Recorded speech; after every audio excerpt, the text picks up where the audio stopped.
Okay. Okay. Okay. Hi, Alan. How are you? Yes. Yeah. Okay. Hi, Alan. How are you? Hi, good evening.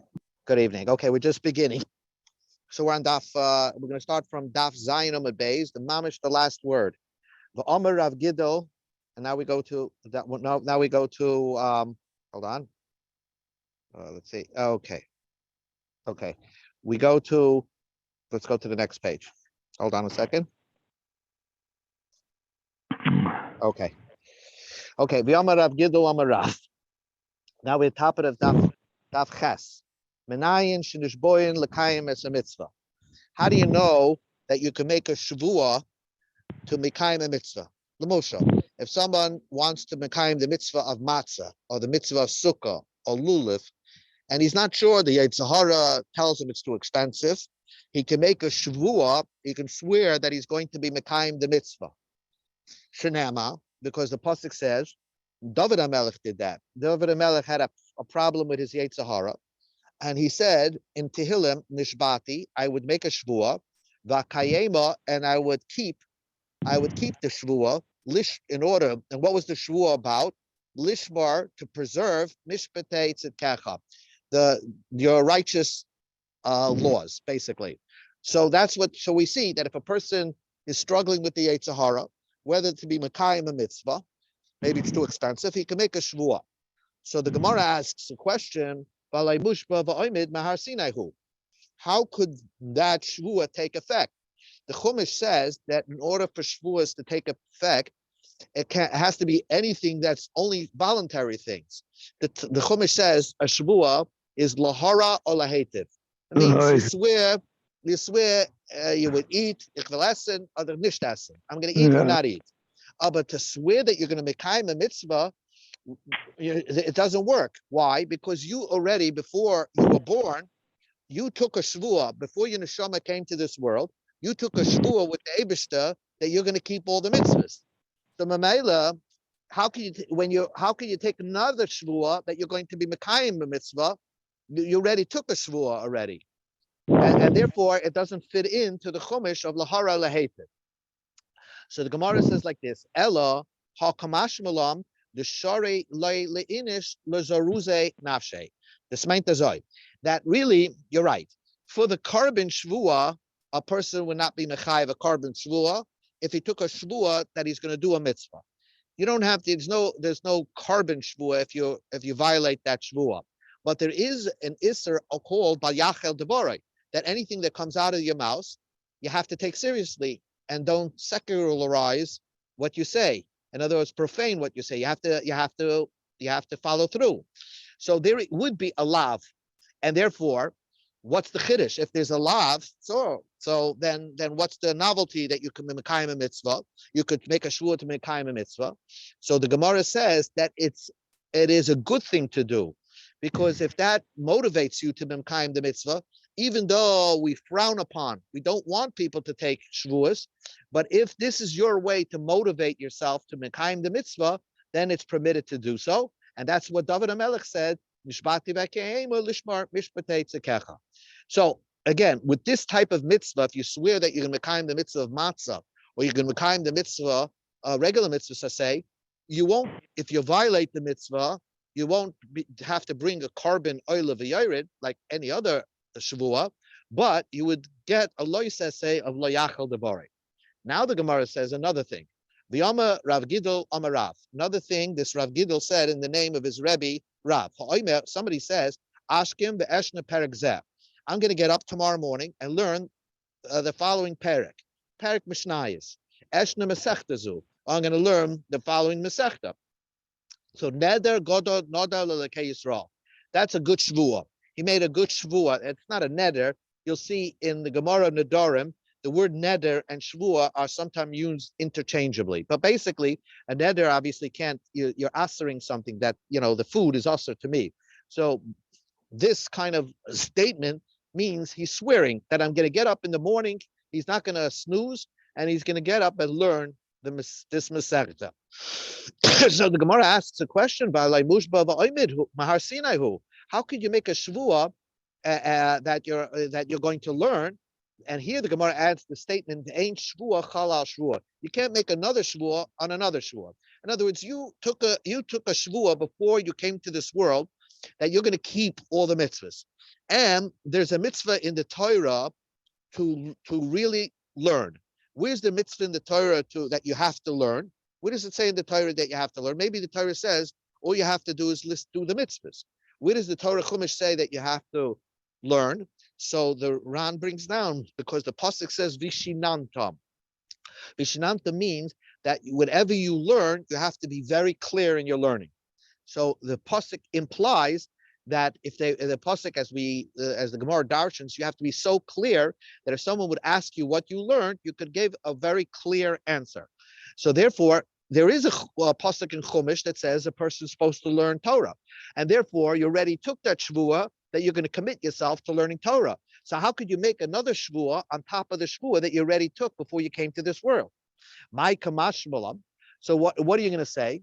That really there's a chiddush of bal yachel devarai. Really, the shvua would work, because the only limit of ein shvua chala shvua is only by korban. But the shvua would work because in reality, you didn't actually say those words that out of your mouth. When it was a shvua that your grandfather took, and it applies to you as well. But you would really be over bal yachel devore if you would say a shvua that I'm going to learn this mesechta. So what's the novelty of what Rav Gidl is saying? The afila zruzi beim alma, that you're permitted to motivate yourself to take a shvua, and it's a nice thing to take a shvua if you feel you're not going to wake up in the morning. You should take a shvua that I'm going to learn this mesechta. So the Hainu, the Rav Gidl Kamaisa, isn't that what the first Rav Gidl said, that when you find yourself struggling with the Yetzer Hara, it's a good thing to take a shvua to motivate yourself so you won't violate it. So what is the novelty of this second statement of Gidol Amarav? So the Gemara says, "Hakamash malam." This is a very big novel idea, and it's very different. Kivam, what the Gemara is going to say is you're chayiv a korban also, because there's really no mitzvah to learn 24 hours a day. Kivam, since the iboya potanavshe b'kriyashma shacharis varvis, if you want to keep the commandment of learning Torah daily, so then just by saying Krishma in the morning during davening and Krishma by Marv, say Shema Yisrael Shem L'Kein Shem Echad, you yaitze the mitzvah of the Talmud Torah. So if that's the mitzvah, Mishinanta means you should be clear in your learning if you want to learn other things, but there's no obligation to learn.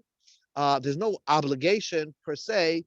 The minimal obligation is to do the Kriyashma. So therefore, since you already the mitzvah with Kriya Shema Shachar Arvis, therefore this shvua is a very strong shvua that if you violate it, you would have to bring a korban oil of the yared. Therefore, the shvua actually takes effect on him. So because it's not a definitive mitzvah to continue to extra learn. The definitive mitzvah is to do a little bit of learning a day. But once you did it already, the extra learning becomes more like voluntary, and therefore shvua could take effect on that voluntary learning. Then one more thing, this Rav Gidol Amarav said, Amar Rav Gidol Amarav, someone says to his friend, Dashkim v'nishna perakzah. Let us wake up early and let's study the following chapter in the Mishnayos. So that is not only, he didn't say the word shvua out of his mouth, but since it's like a mitzvah and you're committing yourself, it has all the dinim of the mitzvah. Like we just spoke with Yankel, we just spoke that when somebody says something, he has to say b'li neder, because otherwise, if you're saying something and it's a mitzvah, it takes on the effect of a neder or a shvua. So if a guy said nashkim v'nishna perek zeh, he says to his friend, let's get up early and learn the following perek. So the din is that not only does he have to keep his word, but since he said the word nashkim, let us get us early, all of lahashkim, he has to be the first one to show up. Shenema, because the pasuk says in Yecheskel, when Vayoma Alai, God said to Yecheskel, Kum tse el habike v'sham adaber oisa. Go to the valley, and there I will speak to you. So God says to Yecheskel, come there, and I'll speak to you there. And the Yecheskel says, V'etze el habika, and I went down to the valley, And there the glory of Hashem was there. So Hashem showed up early before he came. So if you commit, same idea, if you commit to learn with your friend and you're the one initiating it, then you have to show, not only it's an obligation upon you, perhaps even a neder or a shvua, but also you have to show up earlier. New Gemara, Amar Rav Yosef. Rav Yosef says, we talked about cherem. Cherem means they excommunicate somebody, which means that they say, let's say if the whole, let's say a shul excommunicates a member, basically that member can't go into the shul, and all the members of the shul cannot speak to that person or come into his daled amas. So the Gemara says over here, what happens if you see you go to sleep, and in your dream you see that they excommunicated you? Amar Rav Yosef, niduhu b'chaloim. You had a dream that they put you in cherem. You don't know who did it. You just see that you're in the stand, the defendant box, and they are putting you in cherem, and that's your dream. So if you want tzarich yid b'nei adam la'ater loy, you should take 10 people, and they should try to undo that cherem that was in your dream. And not only that, try to get people who detani hilkasa, people who know how to learn Gemara, because people who know how to learn Gemara are learning on a higher level, and therefore they have the 10 people have the power to bring down the Shechina to undo the bad dream that you had. You have to take this very, very seriously.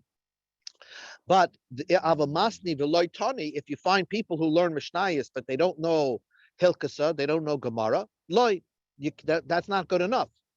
But the Gemara gives you an easier way out. If you're in a situation where you can't find anybody who knows how to learn Gemara, you can take somebody who learns Mishnayos.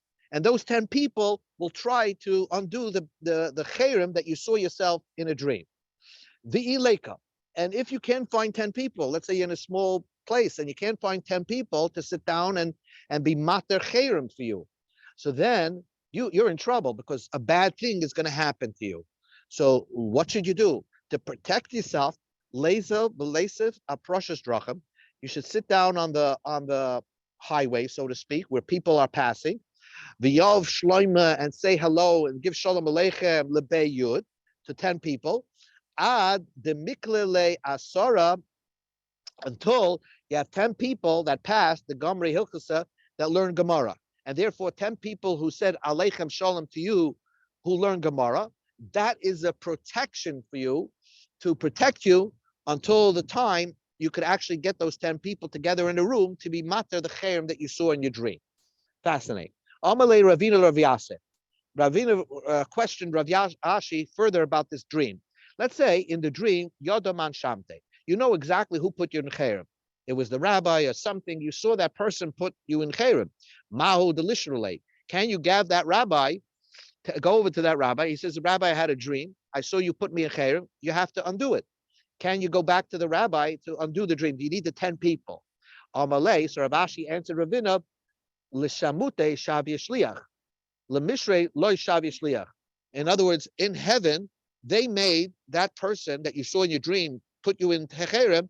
That was the messenger of God to put you in cherem. So therefore, that's why you saw him in the dream.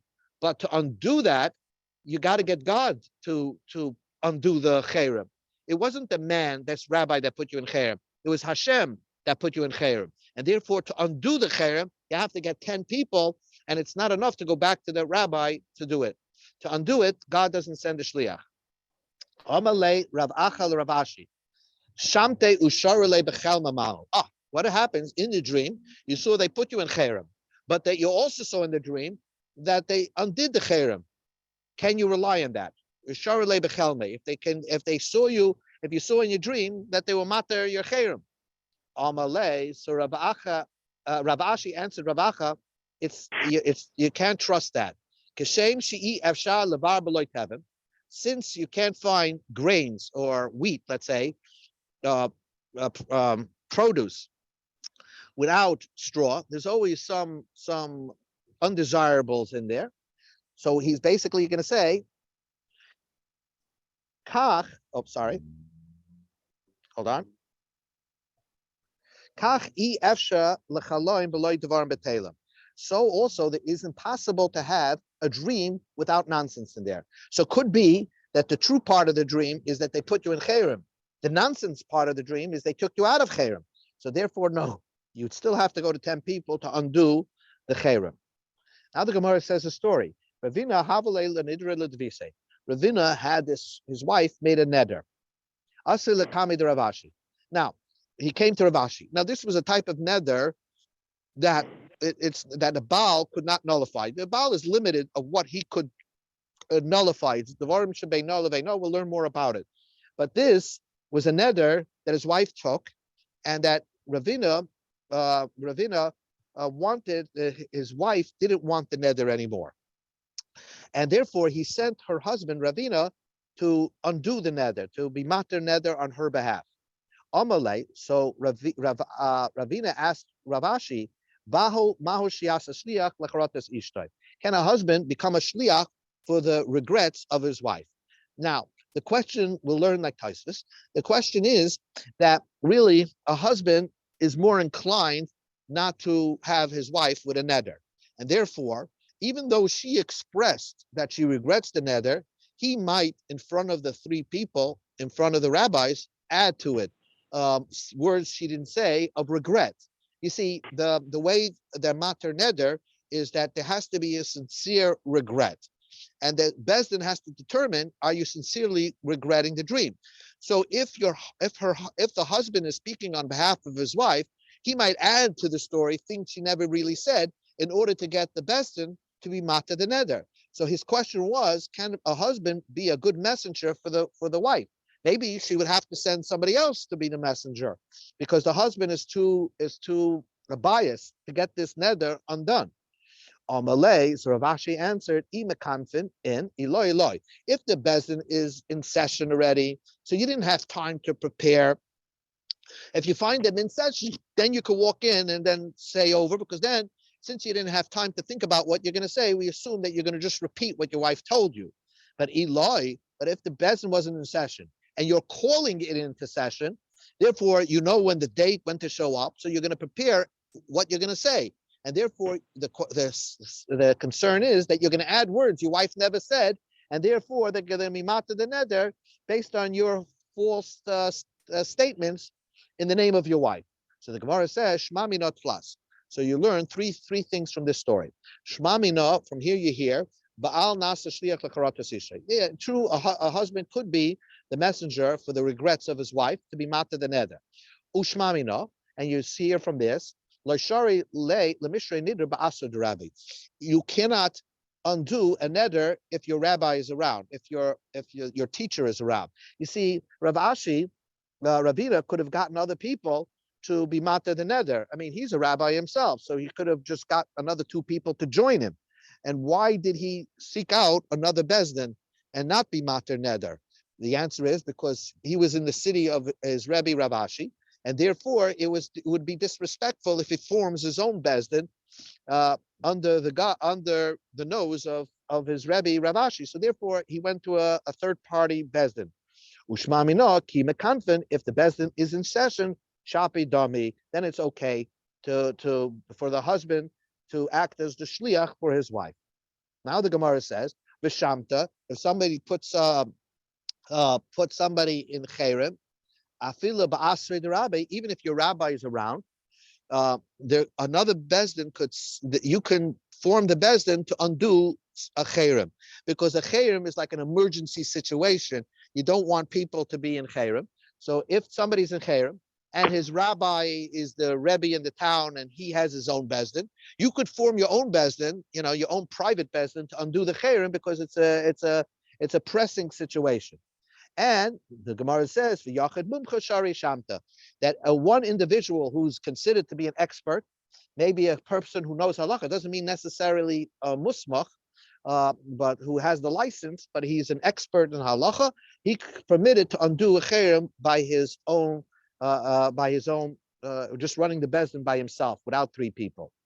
Now the Gemara continues and finishes off with another statement or 2. Amar Rab Shimon bar Zvid, Amar Rab Zitzcha bar Tavla, Amar Chia bar Richa, Devei Rav Acha. Okay, Rab Chia, the long Rab Chia. from the house of Rabacha. Amr Rab Zera, Amr Rab Loza, Amr Rab Chanina, Amr Rab Yashia, Mishmeid, Rab Yehuda Bar Eloi. So all these people had a tradition from each other, and the source of this following statement is Rabbi Yehuda Bar Eloi.